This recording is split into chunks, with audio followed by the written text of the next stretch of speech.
To me, Ted Cruz showed America what he really is. He's a fraud, he's a liar, he's self-centered, and he disqualified himself for ever being considered for president of the United States.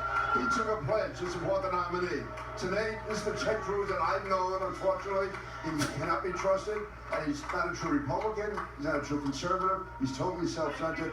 Tonight, I never saw such outrage and anger on the floor as I saw Ted Cruz tonight, and he deserved every bit of it. He's a total fraud. What about those who support Ted Cruz's message here tonight? Are they then not true Republicans or true conservatives either? He should not be the one carrying that message because he's an untruthful person. You can't believe him. They should get behind someone who truly believes what they say. It's not so much his message we disagree with, it's him as a human being and as a person.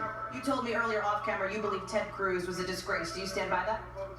He's more of a disgrace now than ever. Absolutely. He disgraced himself, disgraced the party, and the party should never consider him again for office. Last question for you. Given that the theme of this convention all week long has been unity within the Republican Party, how does the party come together after what just happened on this floor, what just unfolded between the person who got the most delegates and the person who got the second most delegates? We can live without Ted Cruz, and I think it's good that Americans saw what Ted Cruz is all about. Representative, thank you so much. Savannah, Lester? Well, Hallie, I think all of our jaws just dropped at that language. Tom Brokaw, you've been following all this. Keep in mind that on the tail of what we saw, Donald Trump walks in the hall and literally steals the show. Well, one of the things that strikes me about the whole evening so far is that Donald Trump is learning the hard way that conventions are not reality television shows. He made a deal to let Cruz talk, and then Cruz is looking forward, I'm sure, to 4 years from now, and was making his own case, not Donald Trump's case. We'll probably see more of that again tonight. They've got to move very quickly to get this place pulled together, and we've had a look at the remarks that we're about to hear from Newt Gingrich.